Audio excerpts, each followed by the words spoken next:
YAHAWAH BAHASHAM YAHAWASHI. All praises to YAHAWAH BAHASHAM YAHAWASHI. All praises to YAHAWAH BAHASHAM YAHAWASHI. All praises to YAHAWAH BAHASHAM YAHAWASHI. All praises to YAHAWAH BAHASHAM YAHAWASHI. All praises to YAHAWAH BAHASHAM YAHAWASHI. All praises to YAHAWAH BAHASHAM YAHAWASHI. All praises to YAHAWAH BAHASHAM YAHAWASHI. All praises to YAHAWAH BAHASHAM YAHAWASHI. All praises to YAHAWAH BAHASHAM YAHAWASHI. All praises to YAHAWAH BAHASHAM YAHAWASHI. All praises to YAHAWAH BAHASHAM YAHAWASHI. All praises to YAHAWAH BAHASHAM YAHAWASHI. All praises to YAHAWAH BAHASHAM YAHAWASHI. All praises to YAHAWAH BAHASHAM YAHAWASHI. All praises to YAHAWAH BAHASHAM YAHAWASHI.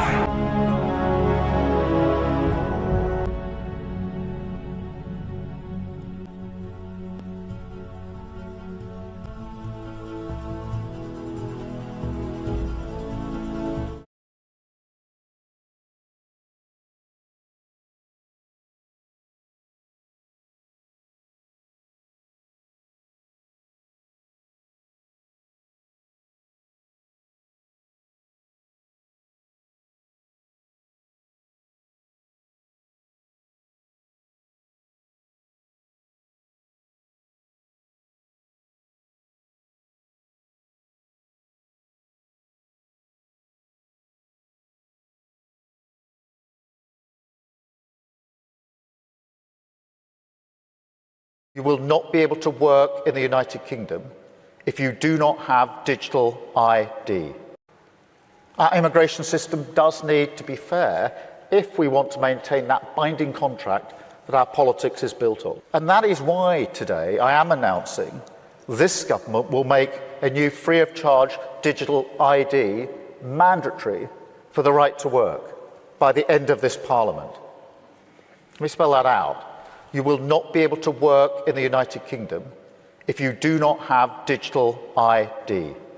It's as simple as that. America, the United Kingdom announces all citizens will need a digital ID. Yes, starting with working citizens, all citizens in the United Kingdom are now going to be needing a digital ID to operate. That includes working of any kind, traveling, and of course, getting online. This is now being dubbed the Brit Card and is a digital ID to make sure everybody knows who you are. Keir Starmer's government is saying that they're doing this to stop illegal immigration. Bull fucking shit. Like Keir Starmer's government in England gives a fuck about illegal immigration. They champion that shit. Then the Home Secretary says they can use that to enforce other laws. You know, hate speech online laws. So let's take a look at what the Brit Card is going to look like. Guaranteed this is going to spread throughout the world. So here's the Brit Card wallet. And your Brit Card. It'll tell you if you're a permanent resident, if you have the right to work, your driver's license, are you over 18? And guess what? It will also police your speech. It'll make sure you're you, so if you make any nasty posts, the government can come and get you. What do you think about that, everybody? The Brit Card. You ready for the Brit Card? Because you know this will spread to every nation on earth because now it's here. So it has nowhere else to go but everywhere else. Here's a list of countries right now that already have a digital ID. So it's going to get much fucking worse. Now, initially, this idea came from Tony Blair. So he's always fun with freedom, isn't he? It's like I went to sleep and woke up in some weird fucking bizarro world. So Britain just made digital IDs mandatory. If you think that's only about immigration, you're not paying attention. Allegedly, here's how it works. No digital ID, no job. Once that system's in place, it won't be just the jobs. It's services, travel, healthcare, even taxes. Everything tied to a single pass on your phone. Convenient? Maybe. Controllable? Absolutely. And here's the part that nobody's talking about. The US is already laying the groundwork too. State-level pilots, airport testing, frameworks that are quietly being put in place at the federal level. Britain flips the switch now, and Washington's watching how people react. Everyone says it's about immigration. Could this just be the cover story? Is the real play normalizing a system where access to your entire life can be restricted or cut off with a single decision from someone you'll never meet? Britain's the test run. US is next. When your paycheck, your doctor's visit, even your ability to travel can be switched on and off like a light switch. The question isn't if, I guess it's whether we'll even see it coming.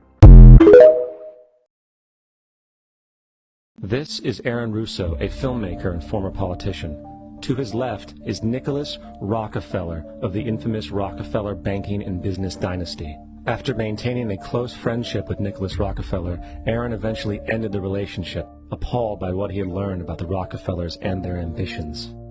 I got a call one day from an attorney woman I knew, and she said, "Would you like to meet one of the Rockefellers?" I said, "Sure, I'd love to." And we became friends, and he began to divulge a lot of things to me. So he said to me one night, he said that there's going to be an event there, and out of that event, you're going to see, we're going to go into Afghanistan, so we can run pipelines from the Caspian Sea. We're going to go into Iraq to take the oil and establish a base in the Middle East, and we're going to go into Venezuela and try and get rid of Chavez. And the first two they've accomplished. Chavez they didn't accomplish. And he said you're going to see guys going into caves looking for people that they're never going to find. You know, he was laughing about the fact that you have this war on terror. There's no real enemy. He's talking about how by having this war on terror, you can never win it because it's an eternal war. And so you can always keep taking people's liberties away. And I said, how are you going to convince people that this war is real? He said, but the media can convince everybody it's real. I mean, you know, it's just that you keep talking about things. You keep saying it over and over and over again, and eventually people believe it. You know, you created the Federal Reserve in 1913 through lies. You create 9/11, which is another lie. Through 9/11, you're fighting a war on terror, and now all of a sudden you go into Iraq, which was another lie, and now they're going to do Iran. You know, and it's all one thing leading to another, leading to another, leading to another. Now, I would say to them, what are you doing this for? What's the point of this thing? You have all the money in the world you ever want. You have all the power. I said, you know, you're hurting people. It's not a good thing. And he would say, what do you care about the people for? Take care of yourself and you take care of your family. And then I said to him, what are the ultimate goals here? He said, the ultimate goal is to get everybody in this world chipped with the RFID chip and have all money be on those chips and everything on those chips.